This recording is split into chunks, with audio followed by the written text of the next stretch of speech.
بسم الله الرحمن الرحيم اعوذ باللہ من الشیطان الرجیم، بسم اللہ الرحمن الرحیم۔ اللہم صلی علی محمد و آل محمد۔ مومنین کرام، ماہ جمادی الثانی اپنے آخری ایام میں ہے اور عنقریب ہم ماہ مبارک کے رجب میں داخل ہوں گے۔ انشاءاللہ ہماری کوشش ہوگی کہ اس مبارک مہینے میں، رجب المرجب کے مبارک مہینے میں، جو اعمال معصومین علیہ السلام نے بیان فرمائے ہیں، وہ اعمال ہم اس مبارک مہینے میں اپنے چھوٹے سے یوٹیوب چینل حسینی آواز پر بیان کریں۔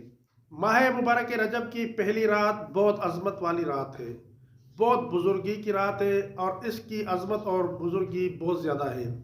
اور اس ماہ مبارک رجب کی پہلی رات میں معصومین علیہ السلام نے بہت سی دعائیں، نمازیں اور اعمال بیان کیے ہیں کہ جو اعمال اس مبارک رات، ماہ مبارک کی رجب کی پہلی رات میں انسان کو کرنے چاہیے۔ ان میں سے ایک دعا ہے کہ جو ماہ مبارک کے رجب کی پہلی رات پڑھنے کا حکم دیا گیا ہے۔ آج میں آپ کی خدمت میں وہ دعا پیش کروں گا، اور مومنین سے گزارش ہے کہ یہ دعا پڑھیں اور مجھے بھی اپنی دعائے خیر میں یاد رکھیں۔ اور وہ دعا یہ ہے: اللہم بارک لنا فی رجب و شعبان وبلغنا شہر رمضان وَأَعِنَّا عَلَى الصِّيَامِ وَالْقِيَامِ وَحِفْظِ اللِّسَانِ وَغَضِّ الْبَصَرِ وَلَا تَجْعَلْ حَظَّنَا مِنْهُ الْجُوعَ وَالْعَطَشَ۔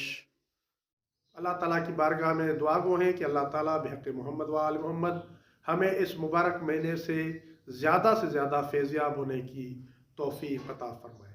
اگر ہماری یہ ویڈیو آپ کے لیے ہیلپ فل رہی ہے تو ہمارے چینل کو سبسکرائب کر لیں اور ویڈیو کو لائک بھی کر دیں، تاکہ ہمیں اس جیسی اور ویڈیو بنانے کے لیے موٹیویشن مل سکے۔